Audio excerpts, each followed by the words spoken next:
じゃあどうする？じゃあね。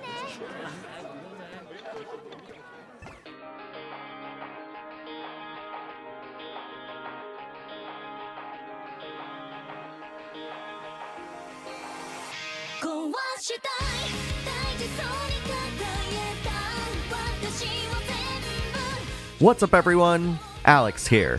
I never thought in a million years that I would ever say that I would be interested in becoming a Japanese pop star.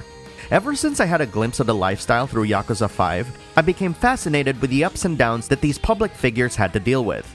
A few years later, Tokyo Mirage Sessions FE was released on the Wii U, a game that combined the theme of becoming an idol with a crossover between Shin Megami Tensei and Fire Emblem.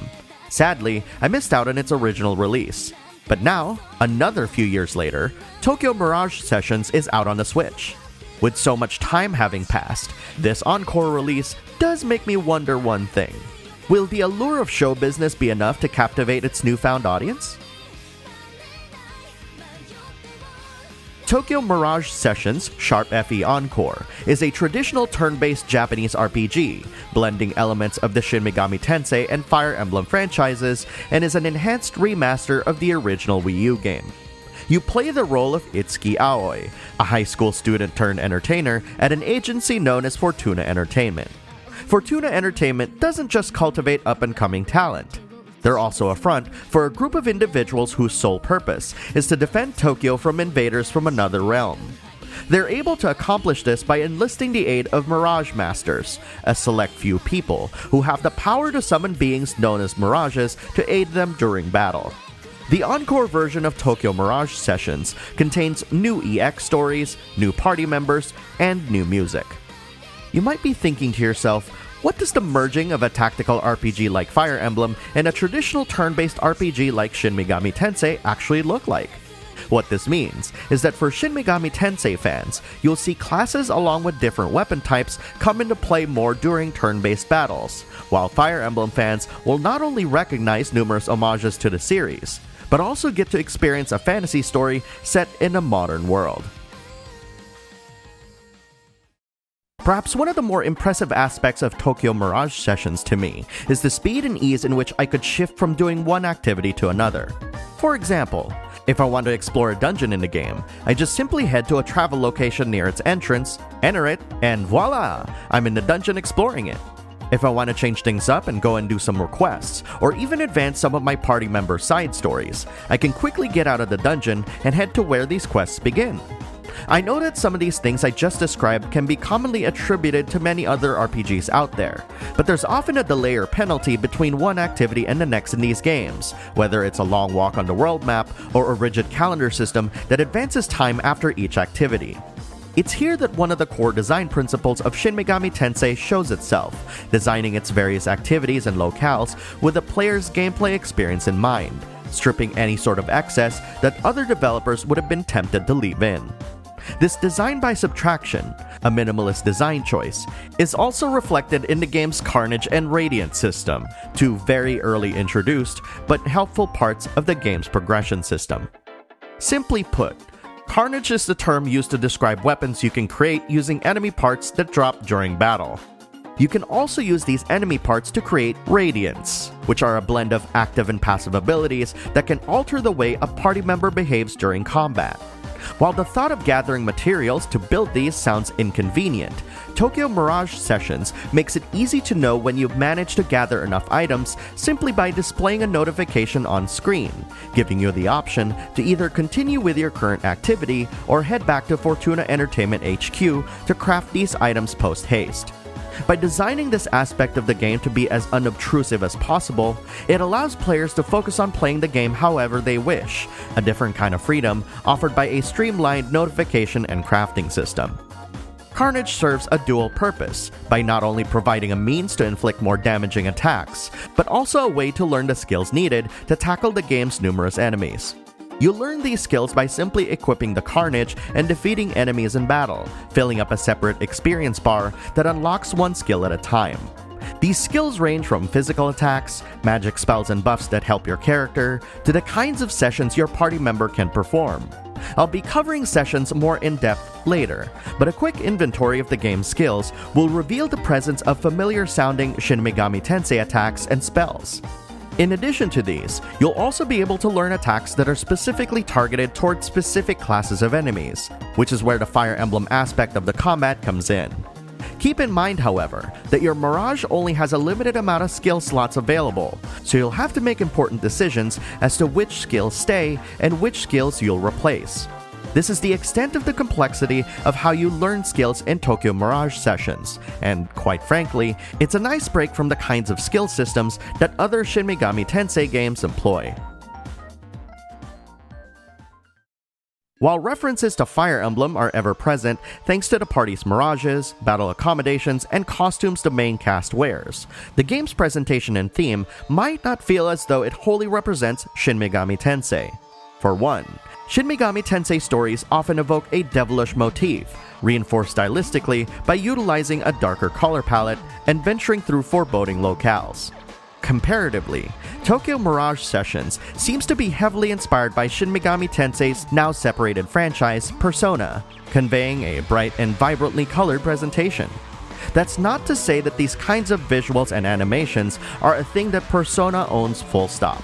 But looking at more recent games in the Shin Megami Tensei franchise, even comparing it to Persona 5, and Tokyo Mirage Sessions breaks series tradition, a choice that'll definitely surprise longtime Shin Megami Tensei fans expecting a darker, more sinister game amidst a pop and circumstance.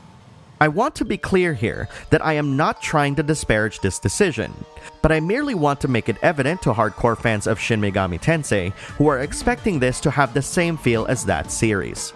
It's probably why Tokyo Mirage Sessions' initials is the inverse of Shin Megami Tensei. It's a unique spin, or inversion, of what SMT is all about, with Tokyo Mirage Sessions questioning the idea of what the series' core values really are.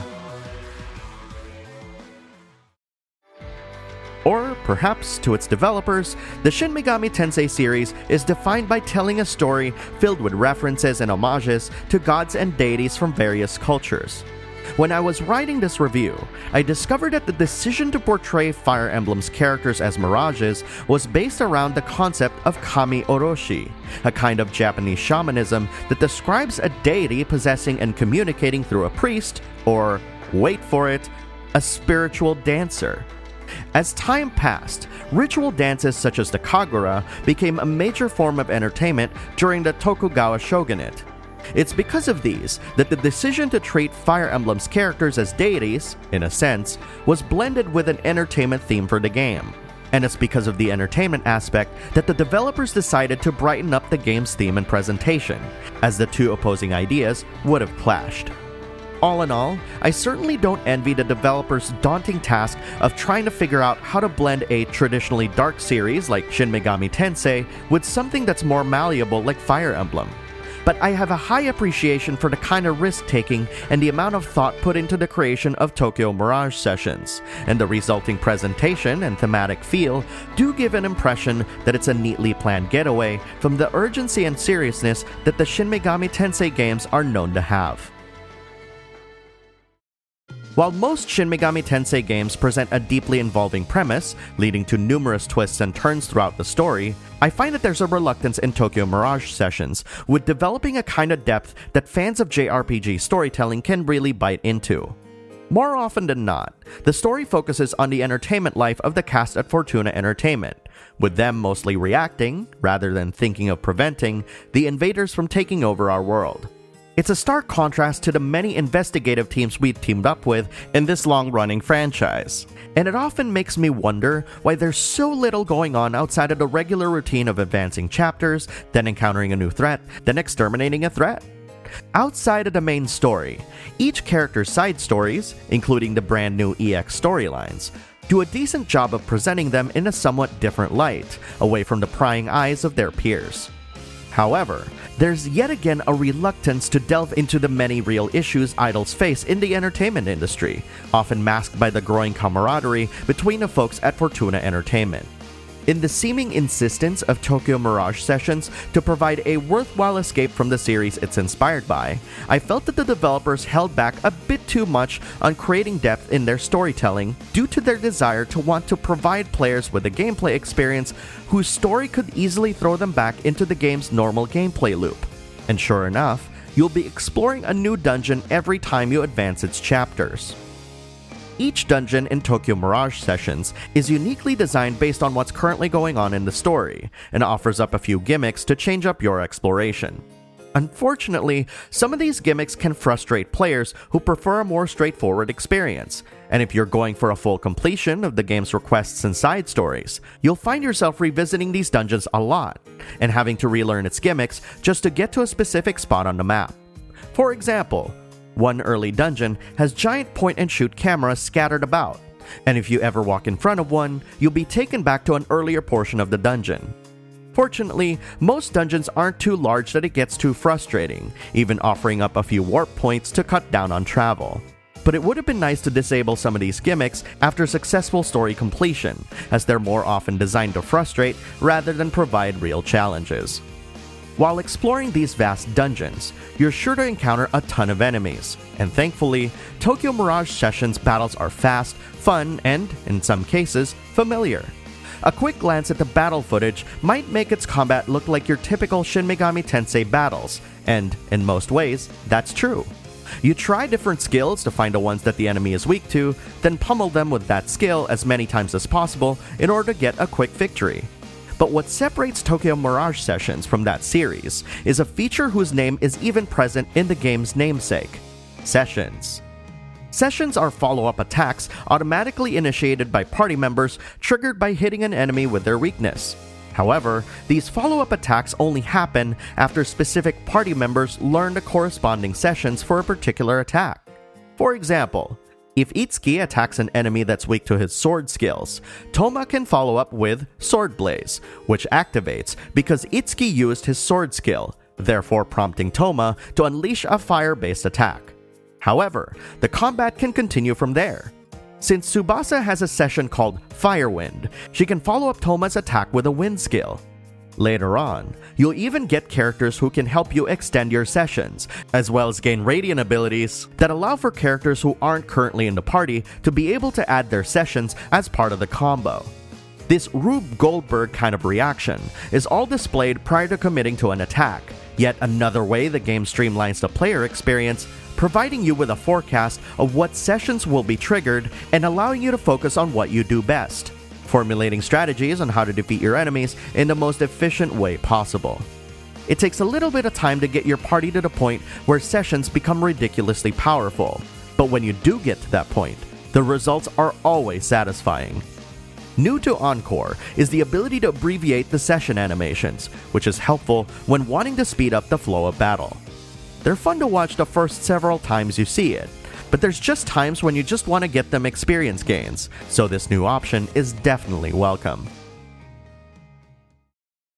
As one of the major Wii U holdouts, I was really excited to finally play Tokyo Mirage Sessions Sharp FE Encore.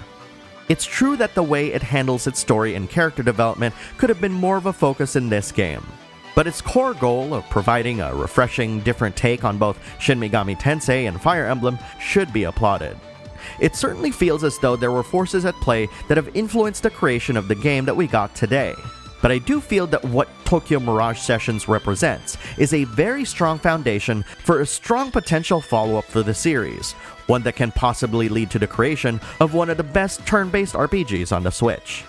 Otherwise, anyone who heeds the call to join Fortuna Entertainment will have lots of fun with its unique battle mechanics and the kinds of hijinks you'll bear witness to, and it's in this sense that I feel that its developers succeeded in their mission.